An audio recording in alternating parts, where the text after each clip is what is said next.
My name is Alex Trumbull, and this is the Executive Pill Podcast. See, as you know, this show, along with all of our speaking, coaching, and consulting services, are laser focused on helping high performing leaders from all backgrounds successfully transition to and excel in VP and other senior executive level positions. And if you and your organization are serious about developing diverse and highly effective executive leadership teams, you're in the right place, one. And two, I encourage you to reach out to us at gpsleadership.org today or at team@gpsleadership.org so we can help you and your team find the best approach to reaching your diversity and leadership development goals.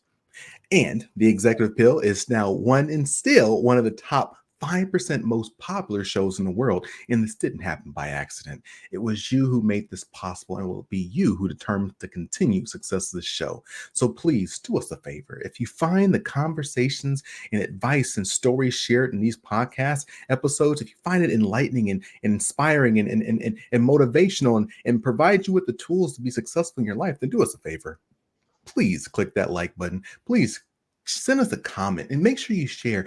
We love to hear your thoughts and your ideas and questions. Again, I've seen so many more people in the last few months doing this and engaging in the comment section. Please, please, please, you continue that, and everyone else who haven't done it yet, please do that because we greatly appreciate it. And finally, I am so excited to announce again our new book, Relationships That Work: 4 Simple Steps to Building Intentional Connections in Business and Life, is available on Amazon today. Please check us out if you want to know how to build true, meaningful, and strategic relationships, whether it be your staff, your clients, your customers, your community, your senior leaders. If you want to know how to build these authentic and very intentional relationships, then this is the book that you need to read today, Relationships That Work. And finally, let me say today is a good day. So today we have the always awesome and amazing Amit Ramlall and Dr. Kumar Ramlall. And you will correct me if I'm saying that wrong. Amit is who... See, I want to first talk about Amit. See, who has autism? He has autism spectrum disorder, and I have to say, I mean, and you'll find this when we get into the show. He's freaking amazing, and even though he's been dealt this hand of cards, he has consistently found ways to grow and transform the life of so many people. So he specializes in helping leaders transform challenges into opportunities and emphasizes the significance of focusing on one's unique purpose. And you'll also see with us, Dr. Kumar Ramlall, he's an entrepreneur and physician, brings a wealth of experience and knowledge in his consulting work, having served over 70,000 patients and learned very, very, very valuable insights about human behavior and success. How are you two wonderful people doing today? We are well. Thank you very much for having us here, Alex. Oh, Alex, for your guests. I know where you're going. Yeah, Amit had autism, and one of the ways that it still affects him is his independent speech. So this card is a 50-cent piece of paper and laminated that's got some numbers at the back. And Amit types in a card, and then I will read what he's saying. Thank you very much for having us on, Alex. We've been looking forward to this conversation. So, question. Go on. For your guests, you will likely hear this strange tapping, which is me typing on this card. When my dad sounds half human, that's him speaking on his own part. When he sounds like a robot, that's him reading what I am typing. Just like you, Alex, wear glasses to help you see. I use this card to help me speak. That's all. I look, since the first time we connected, there was a question I definitely wanted to ask you, and then I promised you everyone we're going to get into this conversation. That's your dad, like that's your dad there. So my question is, and I'm not sure who this is directed towards, the doctor or Amit. Um, does he ever censor your words? Like, do you ever say something and he's like, "Nah, I'm not going to say that." So the way I will answer that, since I'm the official mouthpiece, um, I am not permitted to mess with the consult work when we are having a conversation, most especially when we're having a conversation with the mom. Mm. Yes, I do censor because yeah, I live in the same house. It's rough. so, so we do censor now. Amit does not use the card for his day-to-day life, so there's a Mhm. lot less of that. But no, I don't censor the words used in his consult work or in the writing. If we're going to edit, we edit the written piece afterwards, not while it's being produced. Yeah. I I assumed just as much, and I also felt like, if I was ever having a conversation with my if I was ever doing that for my dad, I would 100% have to translate some of the stuff because I don't curse, and my dad is like the worst type of sailor. And no disrespect to sailors out there, but my dad is like one of them. I wanted to ask you though, like, let's start off like, if I can, this the obvious question, okay? Um, you could have said, I can't do anything. I was dealt this difficult set of cards. Having to live with autism, you could have said, you know what, I have a great excuse for doing okay in life. Okay. But you decide to do something more and something greater. So the first thing is why? What made you want to do more? This question of why is an important one for all of us.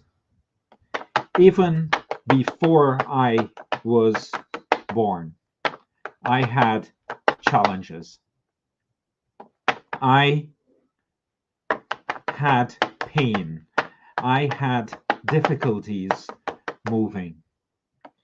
And here's what I became certain of, that if I was here, there must be a reason.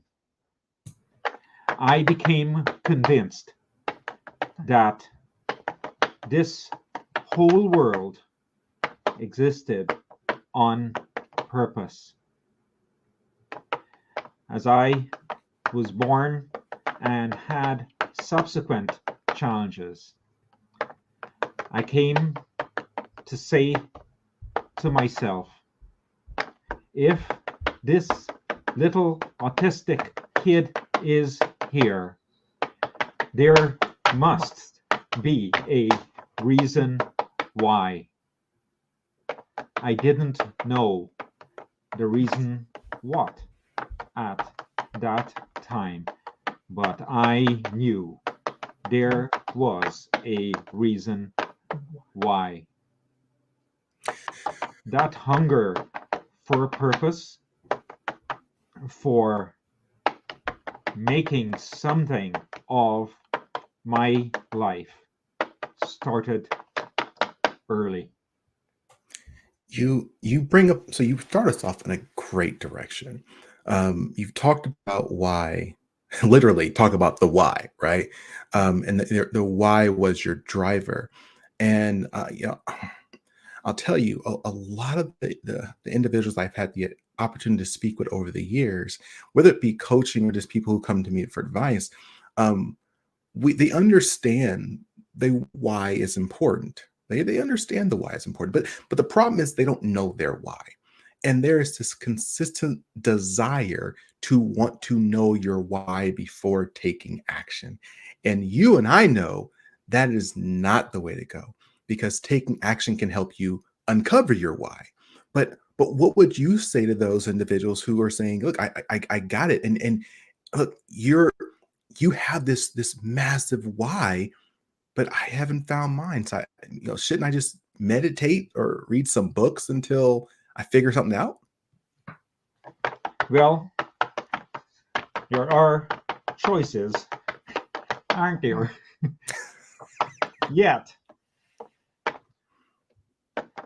let's think of it this way. Have you, Alex, ever met anyone who wakes up in the morning and says, I wish I meant less? Mm. I've never I heard or have. met anyone like that.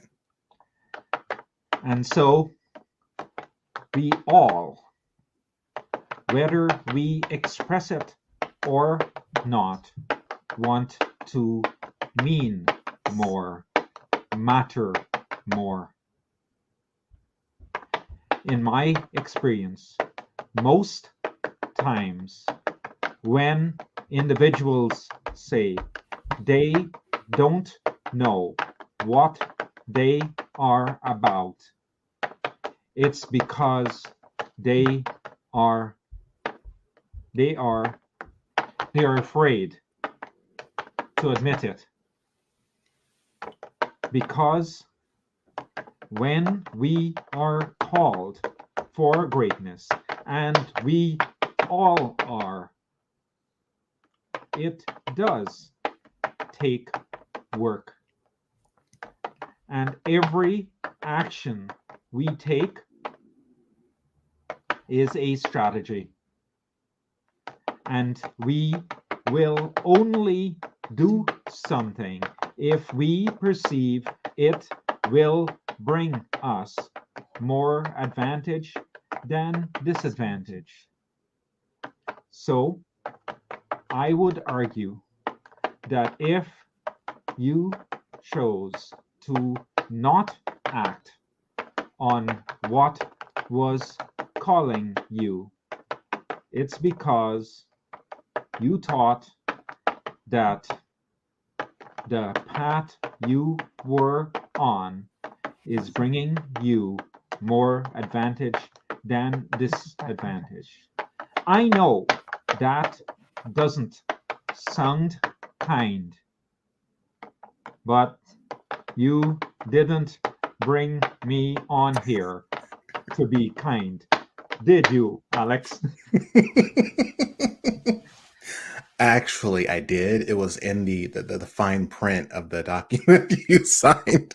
Well, one short interview this way. Thank you for having us. I freaking love you, man. What's called? But you talk about, if you're going to if you're going to consistently do what you're doing, that means you are making a decision that this path is more advantageous than another path. Uh, is what I've seen is that, like you said, there's that fear. There's also the fear of, there's two ways of motivating people to provide them with something of pleasure, to get some sort of pleasure, or to to avoid punishment, to avoid pain. And we all know here that 9 times out of 10, people are much more likely to do something to avoid pain than they are to actually gain pleasure.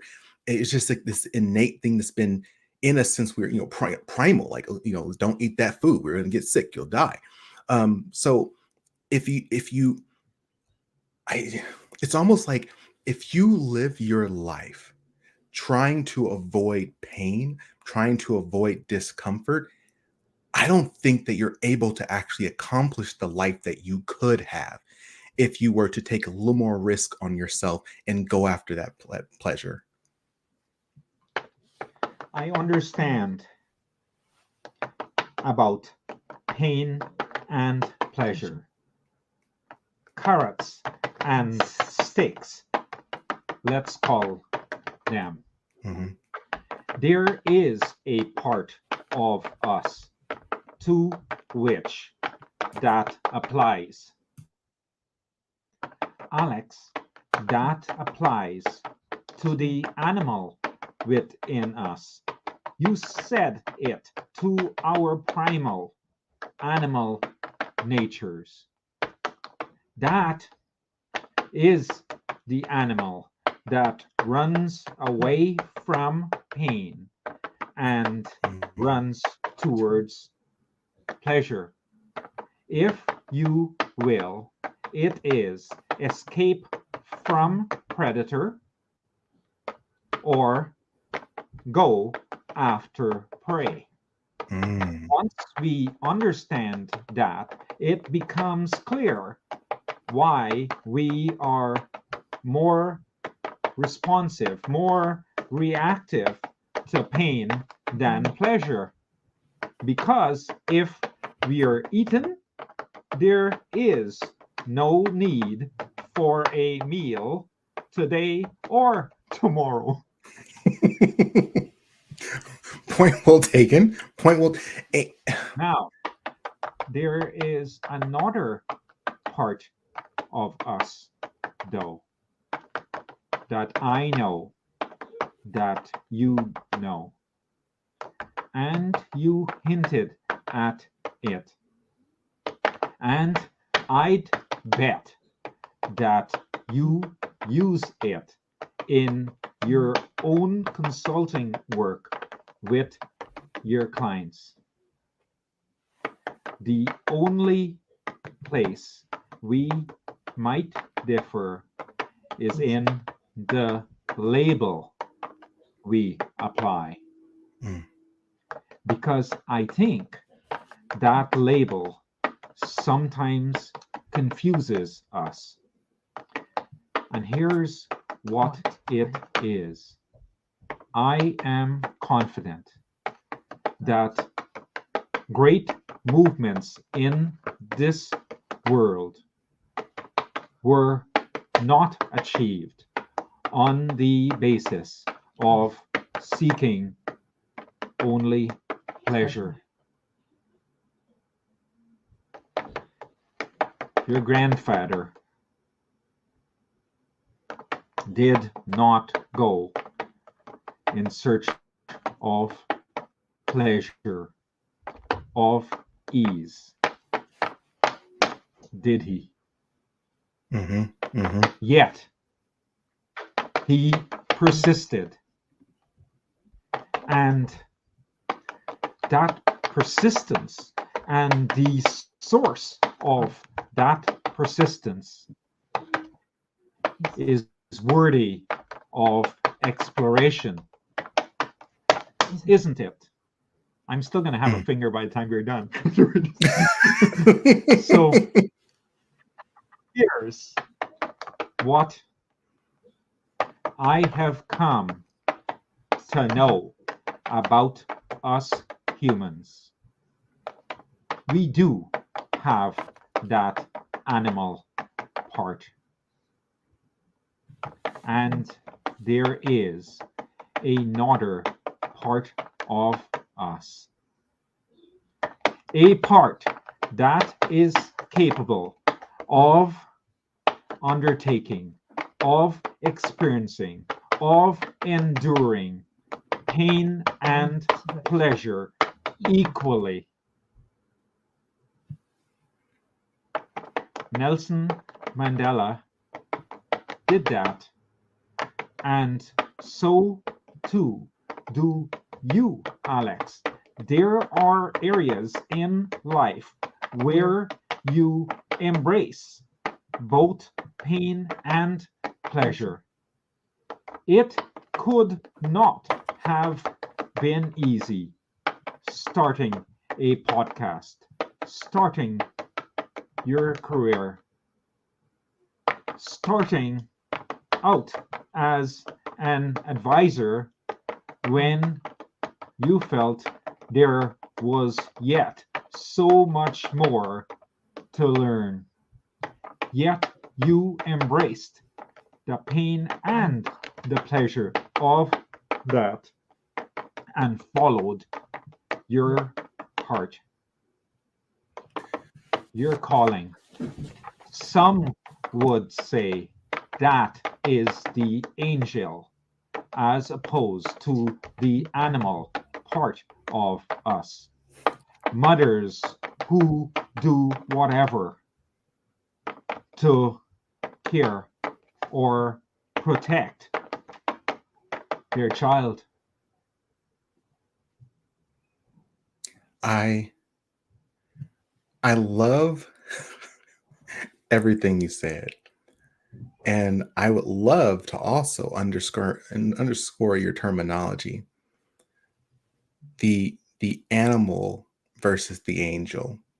Um, I love that terminology, and I assume we're on the same page when we're talking about pleasure being more than just making us feel good, but more like as for leaders, pleasure quote unquote could be creating a new process that'll make the work easier. It could mean creating programs to hire more inclusively. It could be whatever it is, in a positive stance and producing a positive long-term result versus the fear of the pain of things that are urgent but not important. You using that terminology, and I want to. Do you have anything you want to add on that? Because there's something I popped in my head. I really want to throw at you. Go for it, and I'd try to remember what I was going to say. You go first. It's your show, man. So, look, I talked about this recently on another podcast, but I'd love to get your perspective on this. Very long story short, for people who didn't hear the other episode, my mother-in-law is in town. She's from Southeast Asia. She speaks broken English, not the best English, but her and I can communicate. And her and I we had a number of very serious, intentional conversations recently. And the other day she said, Alex, again, in her very, very broken English, so not like how I'm saying it, but she said, Alex, we've had some very deep conversations, whether it be about politics or about family and so on and so forth. Yet I speak very little English, and you are a professional speaker. How are we able to do this?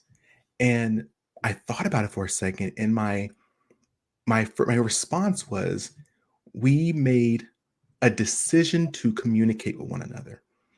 That means that I am deciding that I'm going to tell you something. I made to slow down. I made to find different examples to make sure that you understand what's going on. I need to listen to you. I have to slow down, just my thought process, and give you the time and space to respond. So I'm not always trying to finish your sentences. On your side, you've made a decision to say, okay, I know I don't speak English 100%, but I'm going to sit here. I'm going to listen. When he says something I don't understand, I'm going to ask a question. If I explain something to him, he doesn't understand, I'm going to find a different example, maybe he will understand. There is a commitment on both sides to communicate. And this reminds me of a video I saw about people who have Tourette's. And they say one of the most frustrating things is that they're trying to get their words out, and people keep jumping in, trying to guess what they're saying, versus just giving them the time and space to get their words out. And it's not that much longer. It doesn't make the conversation that much longer, but it does take time. And so I'd love to hear from you in regards to communication. Like, one, how does that sit with you? And because we have been, I'll be real, as we're talking, as we're having this conversation, I'm like, man, like, I have no problem waiting, but do, I have no problem. I'm listening to you. I'm engaged in it. But some people I would feel like would have a challenge with that. Like, they want to say something, want to jump in. Like, what has been your experience with this? Of course, there is the full spectrum. And I would submit that it is no different for speaking with me as with another. Most individuals are most intrigued by what is going on in their own heads. Mm. Not only is it what's in it for me, but it is the conversation that they wish to have with themselves. And so that interruption, that sentence completion, now becoming a big business with Chat GPT, sentence completion is going to become more common, not less. And I think that it is one of the hallmarks of leaders that they are willing to listen, to hear, as well as to be heard. It is that humble curiosity, that humility that allows one to sit with ignorance and have it percolate, sometimes painfully, that helps us to grow. One of the key questions we have asked of ourselves and of our clients is, what am I missing? Where am I wrong?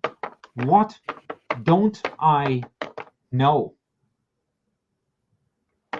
And this curiosity is what has allowed us to serve as we have. When we disagree, we might squabble, as does everyone else. And sometimes we have the presence of mind to think, boy, what do they know that I don't yet? It has served us well, and it was that kind of intention and humility that allowed you and your mother-in-law to communicate. Mm. One of the things that we talked about when you were evaluating whether we were worthy enough humans to be on here with you was, we understand, it's okay, was the question around mentorship. And interestingly, we tend to think of mentorship with very rose-colored glasses. Here's what I mean. The root of mentorship is the same as mental and relates to thinking. In fact, Chintan means thinking too. So this word, mentor, is close to heart for me. And I have had, we have paid to have. Others stress test our thinking. They didn't call it that, yet that is what we call some of what we do. Stress test your thinking. Once we acknowledge that a mentor's role is in part to assist with your thinking,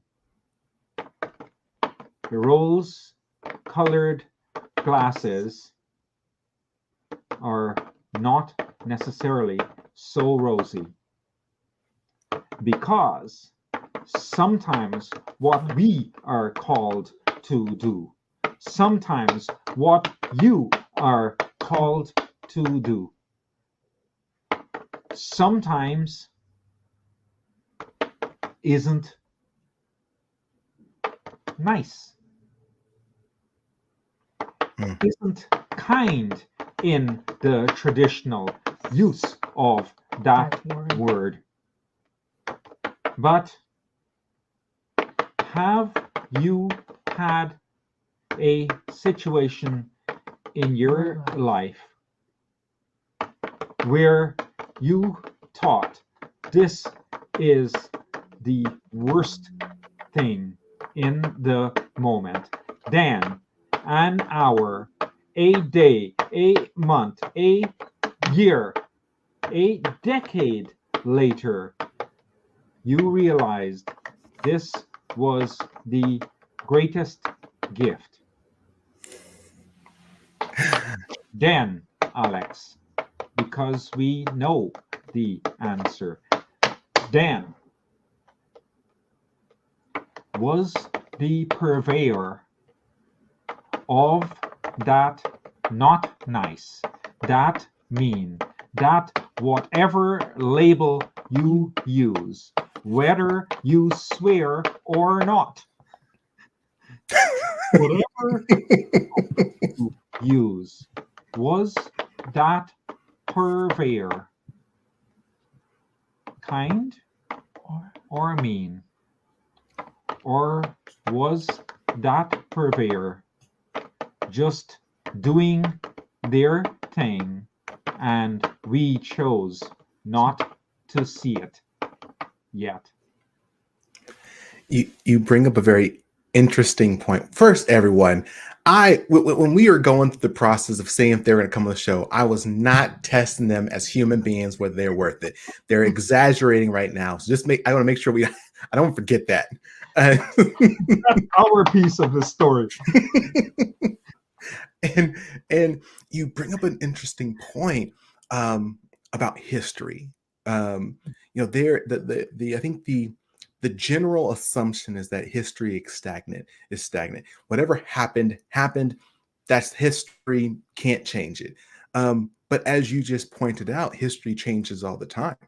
The context of our life allows us to interpret the events that happened in a different way and take different learnings and experiences from those events. So yes, the actual actions may have happened and they're already in the past, but how we interpret and how we learn from those actions and how we apply those learnings to our life, which then can influence us as we move forward, that's consistently changing as we move through our life and have new experiences. I love that you brought that to the table. I know I'm squeezing in one more question. This is a big one, so let's see how fast we can get to it. I told you I want to talk to you about supervisors. You state that staffing issues in workplaces are often due to basic human behavior shortcomings, starting with supervisors. You know what?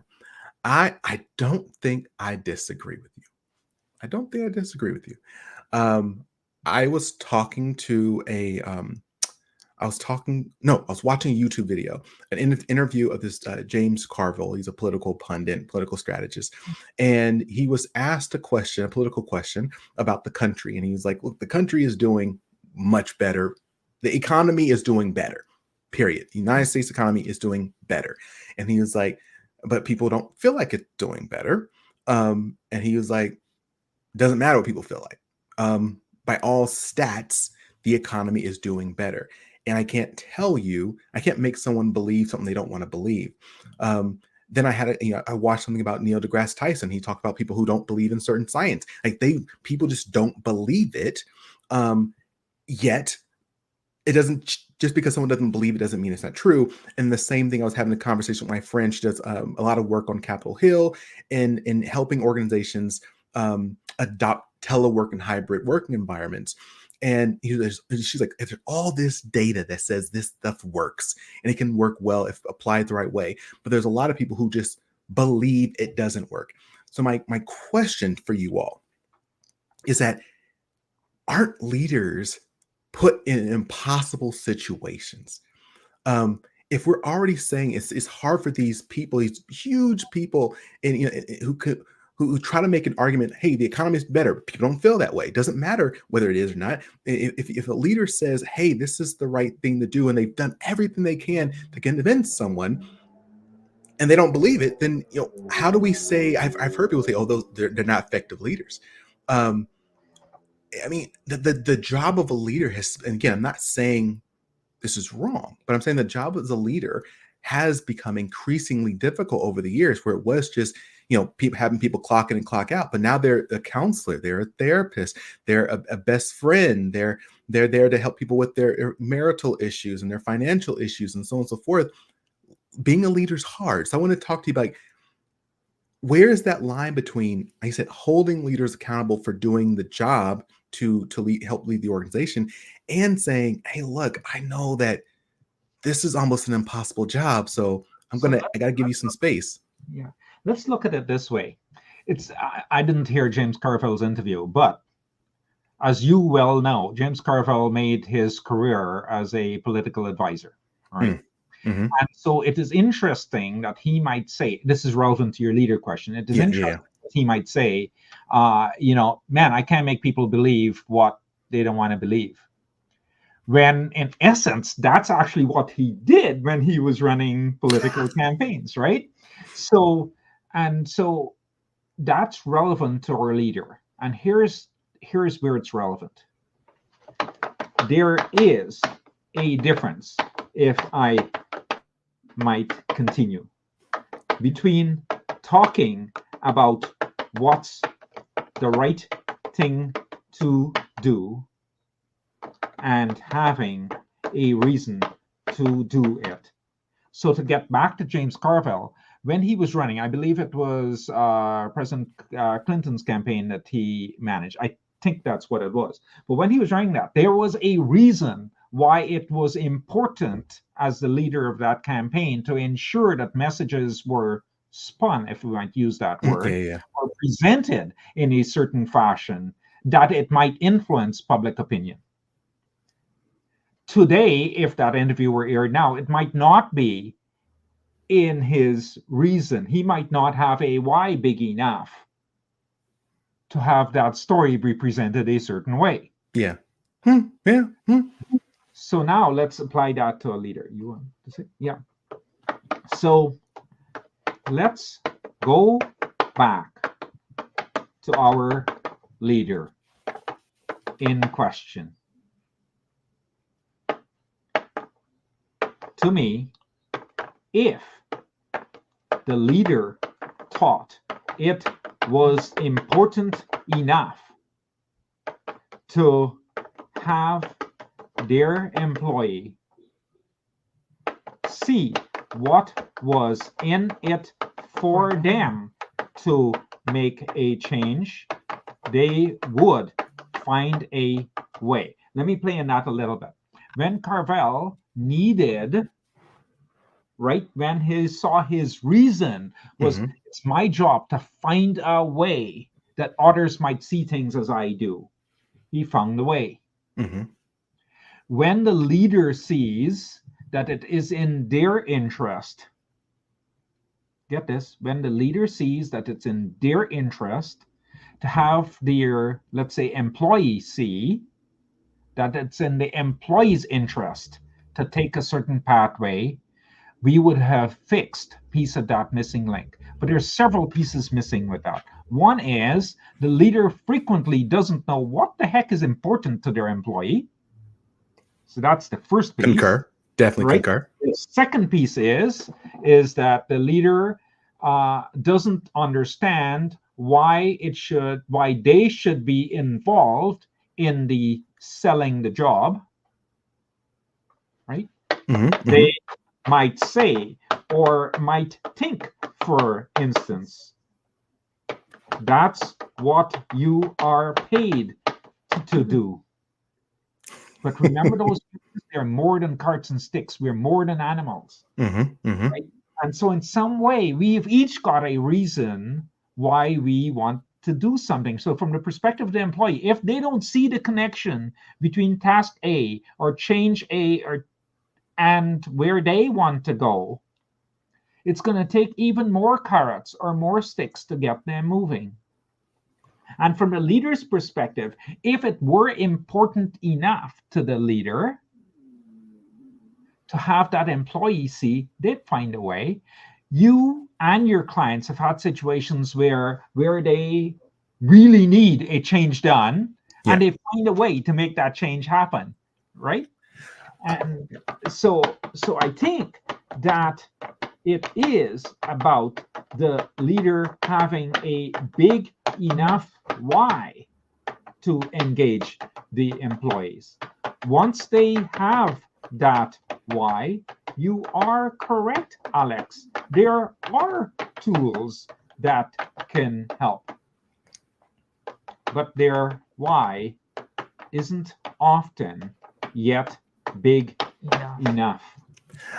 I completely agree with both of you. And what I'll say on this is that, again, I completely agree. I had the CEO of Internet Without Borders online on the show, and they basically talked. They fight. Oh my God, what's it called? There's another term for it, but fake news that gets spread throughout the internet. They combat the fake news that government and certain entities use to manipulate the people within a particular country. And she was saying just how difficult it is to get people to understand what's real and what's not, to change people's minds in that. I've had on a number of leaders who talk about just how difficult this is. And again, I'm not saying that this is not the role of the leader. I think we all agree that. What I guess I'm going to try and put out there for everyone who's listening is just remember that leaders are people too. That leaders are employees too, because just as much as they are having to fight to be that friend, to be the colleague, to be the mentor, to be the coach, to be the counselor, and all those things to their employees, because we have created a space where I'm talking to HR people all the time, talking to leaders all the time, where people are relying less on their external communities for their relationships and relying more on their job for their relationships. And that's getting harder as fewer are in confined offices, isn't it? And if they're not building relationships in their community, and they're not really now building relationships there at work, because they're undefined offices, those connections are becoming more and more, I think, scarce and not even as strong as they used to be. So all I'm saying is, like, leaders have a lot on their plate, in addition to being people with financial problems, with marital problems, with family problems, with with all these different levels, that they're also helping other staff. Every single leader I talk to when I'm beginning coaching sessions, the crazy thing I always ask them is, how are you doing? And the response I almost, like, 9 times out of 10 get, no one's asked me this. Right? And I think we should do that. Make sure we have some more grace and space for those leaders, because it's not an easy job. We like to talk as if it's easy because, just do A, B, and C. But leading is not easy, especially nowadays. And especially in small to medium enterprises, leaders are frequently there by default. Absolutely. They didn't pick that path. They had a seizure one day that said, this IJ can change the world. I okay, I know I am monopolized. Oh my god, I monopolized more than your time than I was supposed to. I apologize. Can we do two things? Can I open the space for you to share anything you'd like to share as we begin to wrap up? And two, if in that space you can also tell people what the Christian Project is. Again, I lost track of time. I was really enthralled in our conversation. I apologize. So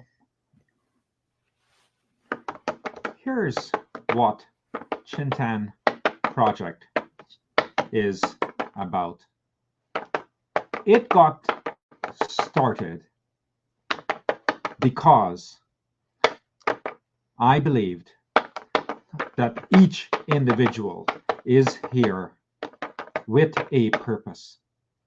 We are here on purpose. And I believe that we make our greatest difference in this world when we find and follow that purpose. I also became convinced through my own life that our challenges are purposed and that these challenges hold the seeds of opportunity. That is what we do at the Chintan Project. And we help, frankly, stress test the thinking of leaders so that they can make the difference they feel called to make and reap the rewards they feel they deserve. In terms of what we are doing now, we have evolved our consultation to work now predominantly in the field of mergers and acquisitions. And Alex, there are no shortage of people problems there.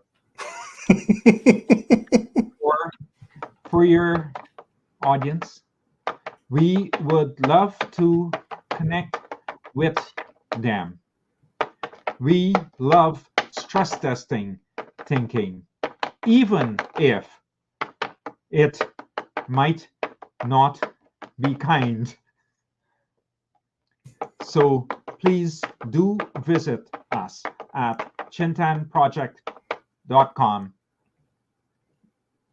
And we, again, are very grateful for you trusting us, Alex, with your audience today.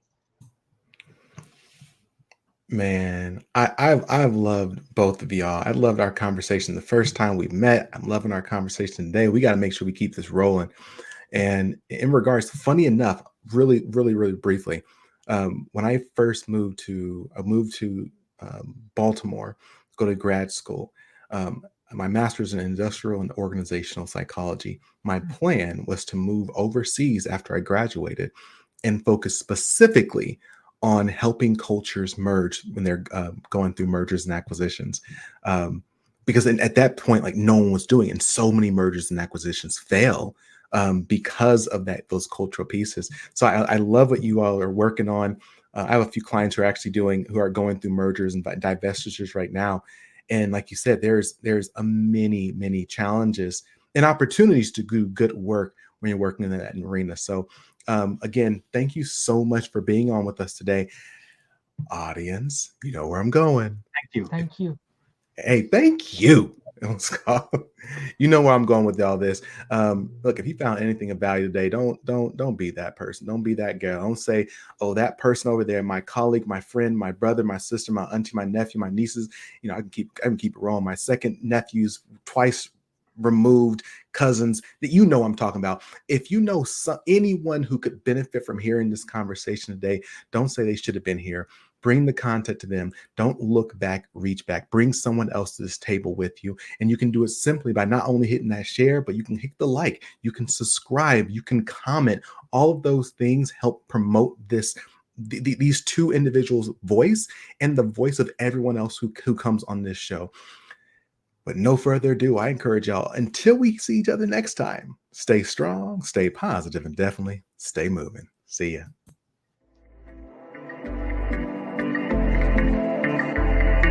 Thanks for listening to The Executive Appeal with Alex Trumbull. I invite you to follow The Executive Appeal wherever you listen to podcasts. Follow me, your host, Alex Trumbull, across all socials or via email for exclusive webinars, courses, and in speaking engagements on continued topics of executive leadership. So, until next time, stay strong, stay positive, and definitely stay moving.